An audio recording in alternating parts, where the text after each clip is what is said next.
기초. 기초는 크게 세 가지로 할 거예요. 세 가지로. 세 가지. 어떤 것이냐? 기초. 1번이 얕은 기초.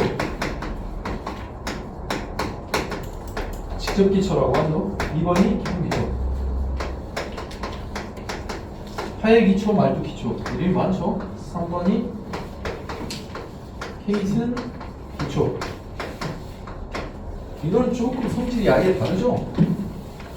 봐보시면 다음 시간에 장비 할 거예요. 건설 장비. 건설 장비 보면 해상 장비를 따로 배울 거고요.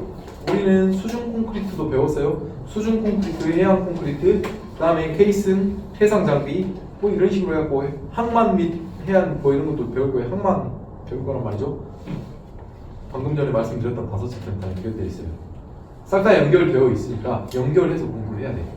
어찌 되었건 5가지를 묶어가지고 공부를 해야 됩니다. 왜냐면 항만 부분 배울 때 뭐 금고블록이나 피복석 뭐 이런 것도 배운단 말이죠. 그러니까 방파제나 제방에 대한 것들도 간단하게 한 챕터를 배운단 말이에요. 그걸 쓰는 게 케이슨이야. 케이스를 많이 써요. 박스 케이스로 해가지고 만든단 말이죠. 기초적으로. 그래 갖고 콘크리트를 부을 겁니까? 아니잖아요. 육상에서 제작한 무엇인가에 박스를 넣고 거기다 블록을 설치하는 게 훨씬 빠른 거 아닙니까? 이해되세요? 이런 것들 한 판으로 연결돼가지고 공부를 해야 돼요. 항상. 그러니까 바다라는 얘기가 들어가면 싹 다 한 판으로 묶어가지고 답안을 좀 정리할 필요가 있어요. 걔네들끼리 서로 이완 정리하면 돼. 왜냐면 케이슨을 할 때 이렇게 가져와가지고 물 안에 빠뜨린단 말이죠. 가져오는 건 해상 장비로 가져온단 말이에요. 그리고 여기 있는 걸 준설을 하기 위해서는 해양 장비로 준설을 해요. 여기는 이제 안밀치만 시켜가지고 거기다 결국 뭐 할 거냐? 방파제 세울 겁니다. 그러니까 얘네들은 연관되어 있으니 연관되게 내가 생각을 해야 돼요. 자, 기초에 대해서 간단하게 설명을 할게요. 우선 얕은 기초, 얕은 기초. 우리가 가장 많이 사용하는 형식은 보통 직접 기초 또는 얕은 기초예요. 얕은 기초는 N치가 10 이상인 집안에서 보통 일반적으로 사용을 해요. N치가 최소 10 이상. 보통 12 이상은 확보되어야 검토를 할까 말까 내가 고민을 해봅니다. 나한테 예를 들면 8이나 5 뭐 이런데 얕은 기초 건물을 한 3층 짓겠다 가져오면 지하층을 좀 파실 생각은 없으세요? 라고 제안을 하겠죠. 지하층이 없으면 N치가 안 떨어지잖아요. 그럼 어떻게 하느냐? 좀 굴착을 합니다. 2m 정도까지. 어디까지? N치가 확보하는 지점까지 굴착을 해가지고 거기를 치환하는 거죠. 치환. 뭐로? 꼴째로. 잡성. 이해되세요? 간단합니다. 아니면 다 아까 전에도 말씀드렸다시피 깊은 기초가 해야 돼요. 얕은 기초는 원리가 하나예요. 뭐냐면 지내력을 확보하면 돼요. 이 목적으로다가 설치하는 겁니다. 지내력을 설치하는 거예요. 지지력 플러스 치마. 만족하는 게 지내력이거든요. 지내력. 이 지지력을 QU라고 합니다. Q가 뭐냐? 극한 지지력이고 극한 지지력. 극한 지지력이 무엇이냐를 먼저 설명드리자는 거예요. 봐보세요.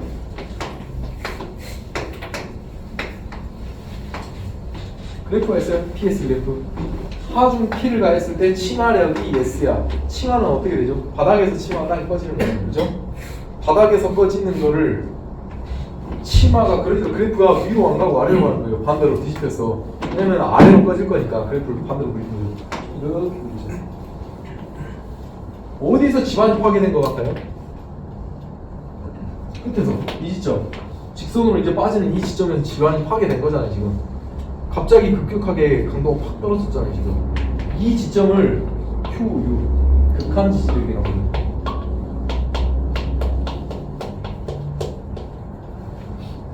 그러면 우리는 이 극한 지지력의 값을 사용할 수 있나요? 사용 못하죠. 이 극한 지지력을 사용해서 구조물을 짓겠다는 건 사람 한 명 올라가면 붕괴되겠다는 얘기랑 똑같잖아요. 그렇죠? 그러면 어떻게 되느냐? 1이 땡겨와요. 여기까지. 그래서 여기를 QA, 허용 지지력. 보통 이걸 사용하죠. 그러니까 이 범위를 FS, 안전율이라고 해요. 안전율은 몇? 기초는 3배다. 극한 지지력이 그러니까 300이면요 허용 지지력은 100이에요. 3배만큼 앞으로 당겨온 겁니다. 이 그래프만 보면 극한 지지력과 허용 지지력을 한눈에 이해할 수 있어. 우리는 뭘 쓴다? 허용 지지력을 쓴다. 그죠? 여기 플러스 치마까지 하는 게 지내력이다 라고 생각하시면 돼요. 평판 제하 시험을 하잖아요. 이 평판 제하 시험을 하면요, 지내력을 테스트하는 거예요. 지내력을. 왜? 평판이 꺼지는 걸 측정하고 그 다음에 집안에 버티는 지지력을 측정하잖아요. 그래서 지지력과 치마를 모두 검토하는 게 평판 제하 시험이에요. 평판을 할 때 알아야 할 게 구조물 평판이 있고요, 도로 평판이 있어요. 서로 달라요. 서로 달라. 전혀 틀려. 구조물 평판으로 설명을 드리자면, 이따가 말뚝 시험 제하할 때 말뚝과 거의 비슷하니까 말뚝을 설명할 때 다시 이걸 좀 설명을 드릴게요. 어찌되었건 이렇게 나눠지는데 우리는 이걸 가지고서 지금 계속 설명하는 거예요. 도로 평판이 아니라 구조물 평판으로. 자, 우선 지지력에 대해서 먼저 두 가지를 다 만족해야 지내력이다 라고 설명드렸잖아요. 만약에 여기서 아까 전에도 말씀드렸다시피 NG다. 그럼 어떻게 해야 된다고 그랬죠? 어떻게 해야 된다고 그랬죠? 다시 검토? 깊은 기초. 깊은 기초 가요. 그러니까 이걸 깊은 기초 가기 싫으니까 보통 지지력은 100% 확보됩니다. 확보가 안 될 수가 없어. 땅이 어떻게 계속 무한정 꺼집니까? 그럼 거의 구댕이지, 구댕이. 그거는 그게 아니잖아요. 치마가 NG가 나요. 치마의 구조물의 치마 기준은 일반적으로 25mm예요. 25mm. 25cm. 아, 2.5cm. 2.5cm는 이거죠? 이 정도 되죠? 내가 이 건물을 짓고 싶어도 이게 탁 꺼진다. 그럼 NG야. 그럼 이것 때문에 깊은 기초 하고 싶겠어요? 말뚝 몇 개 세우면 돈이 얼만데. 내가 구조물을 짓기 위한 건물주야. 이게 NG 났다고 지금 나한테 말뚝 시공을 해야 된다고 하면서 말뚝 비용 5억을 청구해. 뭐라고 하겠어요? 이 새끼 사기꾼이네! 야, 계약 취소 이 새끼야. 나가! 다시. 아, 이거 오케이 시켜줄 사람을 찾을 거 아닙니까? 그럼 이걸 오케이를 어떻게 시켜요? 못합니까? 우리나라 실력 있는 사람 하는데 이 정도면 치환하죠. 뭘로? 잡석 치환을 하든 시멘트로 치환을 하든 치환을 해가지고 방법이 요거 치마. 아, 이거 뭐 골재 좀 치환하면 돼요. 안 될 것 같으면 콘크리트 때려 부으면 됩니다. 그럼 시환이 이 강도가 콘크리트 부었는데, 그죠? 그런 식으로 해서 치마를 없애는 거죠. 보통 거기까지 확보되면 좋은데 안 돼. 잘 안 돼요. 토사 상태에 이렇게 NC가 나쁘다 그런 집안에 뭐 치환을 할 수 있는 깊이가 정해져요. 한 2.5m 이상 막 치환을 한다? 아니에요. 그렇게 못합니다. 2m 이상 치환 안 합니다. 누가 2m 이상 치환합니까? 현장에서 계산 안 돼요. 그거 계산할 방법도 없고. 2m 정도가 최대 맥스예요. 보통 2m 안 하죠. 얼마나 합니까? 1m 내외로 하잖아요. 1m 내외로 1.5m 막 이렇게 치환합니까? 잘 안 하죠? 1m 내외로 치환을 하고 말아요. 2m 정도 치환하고도 안 나올 것 같은 깊은 기초 가야지. 그 새끼를 그냥 어떻게 다 방법이 없어요. 그런 건물주는 건물 짓지 말아야 돼. 어찌됐건 그렇다. 그러면 여기 봐보시면 지지력과 치마에 대한 공식이 있어요. 벨, 테르자키, 메이오프 해가지고 공식들이 써져 있는데, 테르자키 이 공식 봐보세요. 여러분들이 학교 다닐 때 토목기사 따려고 부던히도 노력해가지고 외웠던 그 공식이 여기 나와있고, 반갑죠? 선생님 묻는 거 보니까 반갑죠? 그죠? 테르자키, 우리가 처음 테르자키 이름을 들을 때 이럴 때 이 공식 보려고 듣는 거야. 근데 테르자키는 공식이 너무 많아. 안밀 공식 봐보면 테르자키가 막 한 5개씩 있지 않아요? 어찌되었건 이 그래프 봐보시면 지지력과 치마에 대해서 개략적으로 그래프를 제안을 해놨어요. 허용 지지력 점성토와 허용 지지력 사질토는 서로 그래프의 경향이 틀리죠. 치마량은 둘 다 동일한데 하중을 가했는데 치마량은 동일하게 그 흙이 나쁘든 좋든 꺼지는 걸로 해가지고 그래프가 그려져 있잖아요 지금. 그죠? 어렵나요? 그래프 잘 봐보세요. 그러면 사질토하고 점성토하고 거동이 좀 달라요. 왜 다를까? 이걸 좀 생각해 볼 필요가 있어요. 생각만 해보시라고. 이걸 알려드릴 필요는 없으니까 그냥 이렇게 모사만 하면 돼요. 이것까지 굳이 공부할 필요는 없어요. 얕은 기초는 그렇게까지 많이 공부할 이유가 별로 없어. 봐보시면 아까 전에 지지력에 대해서는 검토식이 3가지다. 벨, 테르자키, 레이오프 이렇게 공식이 있는데 다 비슷해요. 벨의 공식이 제일 먼저 나와 있어요. 봐보시면 CNC 플러스 2분의 1 감마 1에 B, NR 그 다음에 R, DF, NQ 이렇게 돼 있는데 여기 있는 NC, NR, NQ는 다 하나예요.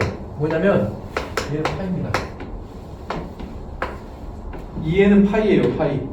그래프를 보면 NC, NR, NQ 이렇게 돼 있다고. 그래가지고 파이 값, 이 축이 파이란 말이죠. 이게 집안 상태. 이걸 보고서 그래프의 점을 찾아요. 그러니까 그래프의 점을 찾아가지고 여기 값, 여기 값, 여기 값 해가지고 여기다 반영시키는 거야. 그러니까 파이의 크기에 따라서 NC, NR, NQ가 정해진다고요. 이해되시죠? 그러면 항을 보면 굉장히 단조롭게 돼 있어요. CNC, 이 CNC 같은 경우는 점성토예요. 점성토. 점착력 값에 의해서 좌우 받는단 말이죠. 첫 항은. 그다음 두 번째 항 봐보세요. 이거는 폭, 기초의 폭에 의해 영향을 받는 항이에요.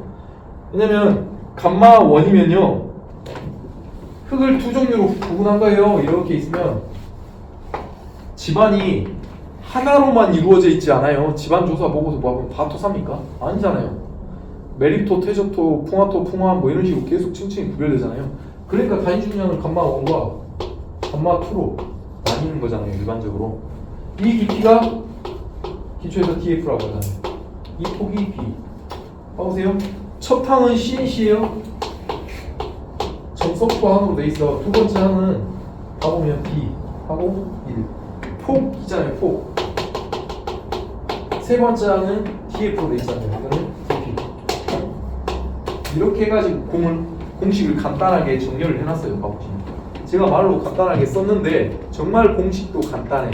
폭 B가 맨 마지막에 DF 같은 경우에는 깊이가 깊으니까 감마 2까지도 사용을 하는 거고, 폭은 감마 1 집안 상태 붙어 있으니까 이것만 사용하는 거예요. NC, NR, NQ는 파이 값이고.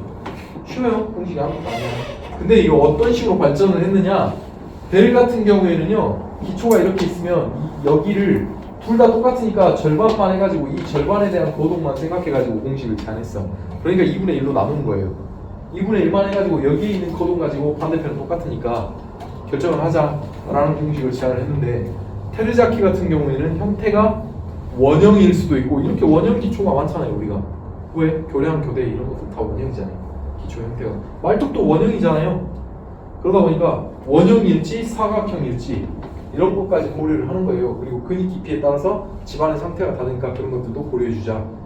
메리오프는요 경사라든지 여기 있는 토사가 얼마만큼 두께로 더 쌓여있을 수 있으니까 이런 것들도 고려하자 해가지고 공식으로 복잡하게 발전해 나왔다라고 생각하시면 됩니다.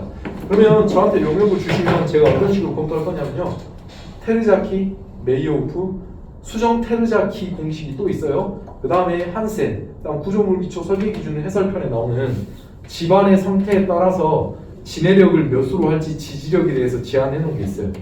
토사 같은 경우에는 뭐 50kN 뭐 이런 식으로 써져 있어요. 단위 면적당 하중이. 그러면 토사 상태 집안조사 보고서를 보고서 제가 제한해가지고 거기다가 써줘요. 5가지를 비교해가지고 가장 작은 값 하고 발생될 단위 면적당 하중을 비교해서 오케이인지 N지인지 구분을 해줘요. 간단하죠? 이게 지지력이야. 지지력 어렵지 않아요. 치마 봐보세요. 치마 봐보시면 이 전 시간에 설명했던 그게 그대로 나와 있어. 탄성 치마 1차 압밀, 2차 압밀. 그죠? 어렵지 않아요? 쉬워요. 파괴의 형태만 보자고요. 파괴의 형태만. 보면 파괴의 형태가 이렇게, 이게 무슨 기초죠? 세상 기초잖아요. 파괴의 형태 봐보시면 탄성 영역 같은 경우에는 집안의 N치가 10 이하일 거예요. 왜냐? 밟았더니 쏙 들어갔어 그냥. 근데 조금 더 큰 하중을 가하니까 기초가 전반적으로 아래에 있는 하부가 파괴된 거예요. 그 다음에 3영역 봐보세요. 3영역은 전반으로 다 파괴된 거잖아요. 그림으로 다시 한번 그리면 이런 거죠. 여기 그림을 다시 한번 그려볼게요. 토사가 있어요. 여기다가 건물을 지었어. 건물을 지었는데 이만큼이 우선 파괴가 됐어요. 여기가 파괴됐어. 왜? 집안 상태가 안 좋거나 구조물 화중이 무거우니까 이만큼만 파괴됐잖아요. 근데 이렇게 파괴가 안 되고 여기가 이렇게 파괴됐어. 왜? 구조물의 하중이 무거우니까 집안은 견디다가 어쩔 수 없이 이게 다 파괴된 거예요. 이 정도가. 근데 구조물의 하중을 누가 뒤지게 증축을 했어. 집안은 버티고 있는데 그러다 보니까 집안 전면적으로 나가고. 그걸 그린 거예요. 이거. 아무것도 아니야. 봐보시면 여기도 써져 있잖아요. 여기 봐보시면 관입 전단 파괴, 국부 전단 파괴, 전반 전단 파괴. 전반 전단 파괴를 봐보시면 파괴점이 굉장히 완만한 곳에 파괴가 돼 있어요. 집안이 끝까지 버티다가 항복점을 초과해서 파괴된 거야. 이 파란색 선이. 그렇죠? 그러니까 이걸 연계해가지고 좀 이해할 필요가 있다. 어렵진 않아요. 아무것도 아니야. 중요한 건 치마 종류별 특징이에요. 여기 8페이지 넘어가 보시면 치마에 대한 개략적인 기준을 집안에 따라서 정의는 해놨는데 모래집안, 점토집안이라고 뭐 허용 치마량을 제한을 해놨잖아요. 여기는 그냥 그런 수치가 있다라고 생각하면 되고요. 일반적으로는 집안의 상태에 따라서 치마량을 구분하지는 않아요. 실무적으로는 무조건 다 25mm입니다. 무조건 다 25mm고 구조물 기초 설계 기준 해설편에 보면 제한자들마다 굉장히 많아요. 내가 이렇게 검토했더니 이거더라, 이렇게 검토했더니 이거더라 해서 치마량을 제한을 했는데 다양해요. 확장하다. 제일 작은 게 40mm예요. 40mm. 그래서 여기 있는 숫자는 이쁘잖아요. 이쁘니까 쓴 것뿐이야. 실질적으로 실무에 맞진 않아요. 근데 답안지에 이 정도로 구성하면 괜찮다. 제한을 하는 것뿐입니다. 아니면 이것도 저것도 싫다. 그러면 25mm 쓰세요. 그냥. 치마에 대한 허용 기준 해가지고 25mm, 공학선 40mm 뭐 이렇게 해가지고 두 개를 써줘도 괜찮고 하나만 쓰면 뭐하면 두 개를 쓰세요. 치마 기초의 형태에 대해서 치마 나와있죠. 균등치마, 전도치마, 부등치마 나와있는데 실질적으로 전도치마는 본 적도 없고 발생도 안 해요. 전도치마 어디 있어? 세상에. 왜 이런 내용을 써놨는지 모르겠어요. 저는 솔직히. 근데 쓰세요. 하나라도 더 쓰면 좋아. 분류를 하나를 더 한 거잖아요. 내가 분류를 하는 건 의미가 있어요. 아이템을 하나를 더 공부한 사람이니까. 그러니까 답안지에는 그런 식이에요. 내가 실질적으로 이용하지 않더라도 뭔가 공부를 했다 그러면 단어를 반영하면 괜찮아요. 균등치마는 통째로 낚아진다. 보통 치마는 균등치마 아니죠. 부등치마죠. 우리는 토목구조물은요 어느 정도 치마가 발생돼도 잘 몰라요. 옹벽이 살짝 치마된다? 알 수가 없어. 구조물이 문제지. 구조물은요 조금만 치마되면 구슬이 굴러가. 내일부터 방문이 안 닫히죠. 창문이 이상해. 그러니까 얘네들 건축쟁이들이 같이 일하면 얘네들 진짜 0.1mm를 따져요. 문이 안 닫혀. 하자야 하자. 전화가 올라니까. 토목은 상관없잖아요. 측량 오차 얼마야. 3cm 막 이러잖아요. 토목고 3cm 꺼진다고 뭐 문제가 있나 우리가? 우리는 상관없지. 여기서부터 쫙이 몇십 킬로인데 당연히 치마 될 수도 있는 거지. 그래서 이 치마는 건축 개념이 많이 가미됐다 라고 생각을 합니다. 자, 얕은 기초와 깊은 기초의 비교에 대해서 깊이하고 폭 이거 두 개를 비교해가지고 비교표를 하나 짜놨는데 그냥 한번 읽어보시면 이해가 될 거예요. 어렵지 않아요. 근데 이제 얕은 기초가 답안지에 반영돼야 된다 그러면 이걸 써주면 제일 쉽습니다.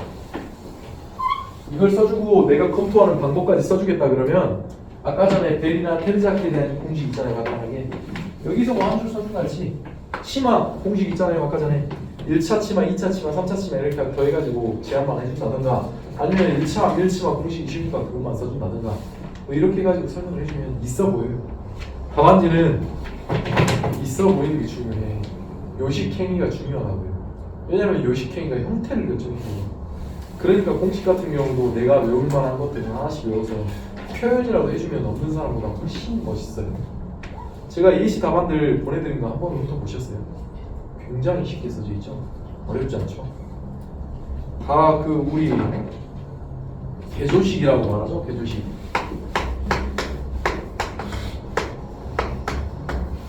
답안지의 작성은 개조식으로 돼야 돼요. 여기 강의 노트는요 다 개조식으로 돼 있어요. 서술 돼 있으니까 서술 한 줄도 안 돼 있죠? 선생님 저 시간에 답안 봐보면 다 서술형으로 썼잖아요. 취조 마트. 우리 취조하려고 시험 문제 낸 거 아니야. 5번 답안은요 이렇게 개조식으로 쓰는 게 제일 좋아요. 끊어가지고 단어를 던져준다고. 던져주고 나서 표와 그래프 그린 공식을 써준다고. 에페핑카. 오케이? 아시겠죠? 그렇게 하는 게 제일 좋아요. 그래서 답안은 그렇게 구성했는데 제발 서술형으로 쓰지 말았으면 좋겠다. 나통기초 시공 유의사항 한번 봐보세요. 여기 시공 유의사항 봐보시면 지내력 확보, 뭐 도로평판, 구조물 평판을 나눠가지고 좀 설명해 주면 되고, 우수 침투라든지 기초 뭐 이런 것들 써져 있죠. 개략적으로만 쓰시면 되고요. 옆에 7페이지와 8페이지를 연관해가지고 생각해도 괜찮아요. 어렵지 않은 거니까. 실질적으로 시험 출제에서 얕은 기초는 거의 출제 안 됩니다. 출제가 되면 단어 정도만 출제돼가지고 1교시 용어 수준으로만 나오고 끝날 거예요. 그러니까 깊게 공부하면 안 되고 이 개념 정도만 알아보시면 괜찮아요. 그리고 공식도 원리를 설명해 드렸으니 쓰기가 쉬울 거야. 점착력, 그 다음에 폭 요소, 깊이 요소 해가지고 설명 드렸잖아요. 지지력 같은 것도 조금 쉬었다가 깊은 기초를 실시할 거예요.